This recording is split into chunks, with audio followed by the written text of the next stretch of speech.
आइए स्टूडेंट, अब हम देखते हैं कि परमानेंट हार्डनेस को आखिर हम कैसे रिमूव कर सकते हैं वाटर में से। तो सबसे पहले वंस अगेन आपको याद होना चाहिए कि परमानेंट हार्डनेस किसकी वजह से हो रही थी। सोडियम, कैल्शियम और मैग्नीशियम के सल्फेट या क्लोराइड्स की वजह से वाटर में जो हार्डनेस हो रही थी हम उसको कहते थे परमानेंट हार्डनेस। तो यहाँ पे स्टूडेंट उसके दो मेथड हैं। पहला मेथड है कि वॉशिंग सोडा ऐड कर दें और दूसरा मेथड है आयन एक्सचेंज रीजंस। तो सबसे पहले हम वॉशिंग सोडा वाला देखते हैं कि कैसे इससे के जरिए आप परमानेंट हार्डनेस को रिमूव कर सकते हैं। अब वॉशिंग सोडा का फॉर्मूला होता है student Na2CO3.10H2O। This is the formula of washing soda.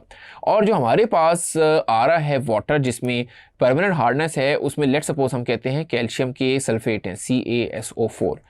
तो स्टूडेंट होता क्या है, होता ये है कि वॉशिंग सोडा आपको देगा कार्बोनेट आइन, आपके स्क्रीन पे शो हो रहा है CO3-2 आइन, यहाँ पे जैसे ये CO3, और यहाँ से आपको मिल जाएंगे सल्फेट कैल्शियम आइन Ca+2 आइन।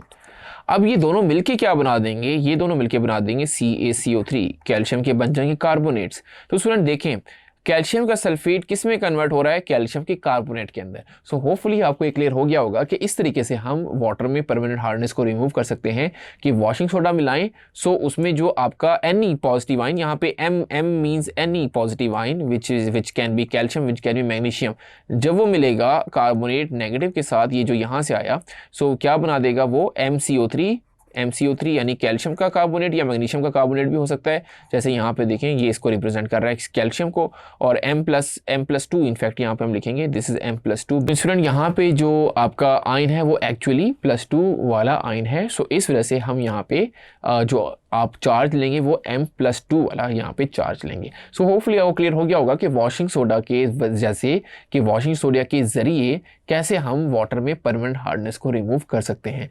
आइए स्टूडेंट हम नेक्स्ट मेथड पढ़ते हैं विच इज आयन एक्सचेंज रेजंस। तो आयन एक्सचेंज रेजंस में क्या होता है कि देखें, एक्सचेंज का मतलब किसी चीज़ को एक्सचेंज करना, और आयंस को मतलब आयंस को एक्सचेंज करना। तो यहाँ पे कोई आयन एक्सचेंज हो रहा होगा। सो अब आपके जहन में सवाल आएगा कि कैसे हम आयन एक्सचेंज होता है और हमारी हार्डनेस रिमूव हो जाती है। सो आइए इस मेथड को देखते हैं। इस मेथड में स्टूडेंट होता क्या है कि हम ऐसा एक बेड बनाते हैं, लाइक ऐसा एक कंटेनर होता है।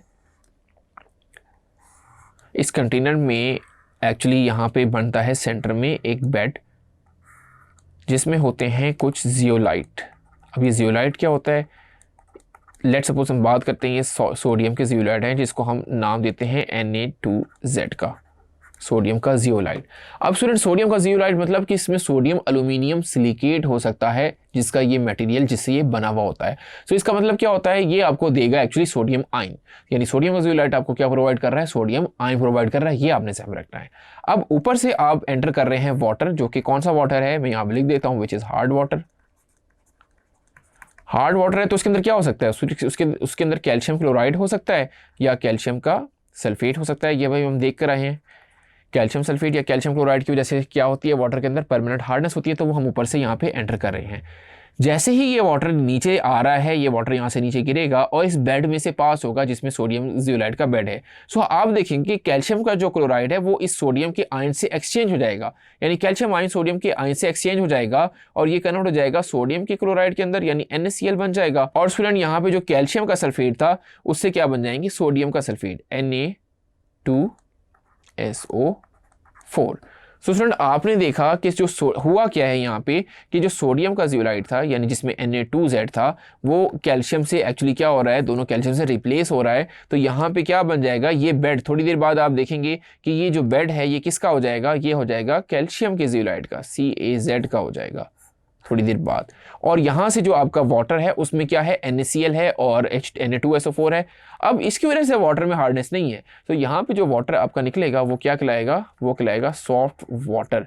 और सॉफ्ट वाटर उसमें सॉल्ट होंगे जो कि सोडियम के सॉल्ट हैं, सोडियम क्लोराइड और सोडियम सल्फेट, लेकिन उसमें कैल्शियम क्लोराइड और कैल्शियम सल्फेट नहीं है, जिसकी वजह से परमानेंट हार्डनेस हो रही थी। यानी मैग्नीशियम सल्फेट और मैग्नीशियम क्लोराइड भी अगर आप ले लें तो सेम फिनोमेना हो जाएगा, तो यहाँ पे मैग्नीशियम का जियोलाइट बन जाएगा। अब स्टूडेंट होता ये है कि ये जो सोडियम का जियोलाइट है ये कन्वर्ट हो जाएगा कैल्शियम जियोलाइट के अंदर। तो जब ये सारा का सारा कैल्शियम जियोलाइट के अंदर हो जाएगा तो जब हम ऊपर से डालेंगे तब तो फर्क नहीं पड़ेगा प्रोसेस को। तो हमें क्या करना पड़ता है, हमें इस कैल्शियम की जियोलाइट को दोबारा सोडियम का जियोलाइट बनाना है। उसके लिए हम क्या करते हैं, इस प्रोसेस को कहते हैं रीजेनरेशन। तो यहाँ पे इसके टॉप पर सोडियम के क्लोराइड NaCl, कंसनट्रेटेड NaCl को यहाँ पे हम एंटर कर देते हैं। जब ये एंटर करेंगे तो ये इसके साथ दोबारा आयन को एक्सचेंज कर देगा, यानी कैल्शियम आयन दोबारा एक्सचेंज हो जाएगा सोडियम आयन से, यानी सोडियम का ज़ोलाइट आपको दोबारा मिल जाएगा। तो इस तरीके से हम इसको कहते हैं प्रोसेस को रीजेनरेशन। दोबारा आपको बेड मिल जाएगा किसका, दोबारा आपको सोडियम के ज़ियोलाइट का बेड मिल जाएगा। This process is called as regeneration. तो ये प्रोसेस चीप भी है क्योंकि हमें अलग से उसकी ज़रूरत नहीं पड़ेगी, हम सोडियम क्लोराइड कंसनट्रेटेड से ही उसको रीजनरेट कर सकते हैं और प्रोसेस में दोबारा यूज़ कर सकते हैं। होपफुली स्टूडेंट आपको परमानेंट हार्डनेस को रिमूव करने के मेथड सारे समझ आ गए होंगे। Thank you.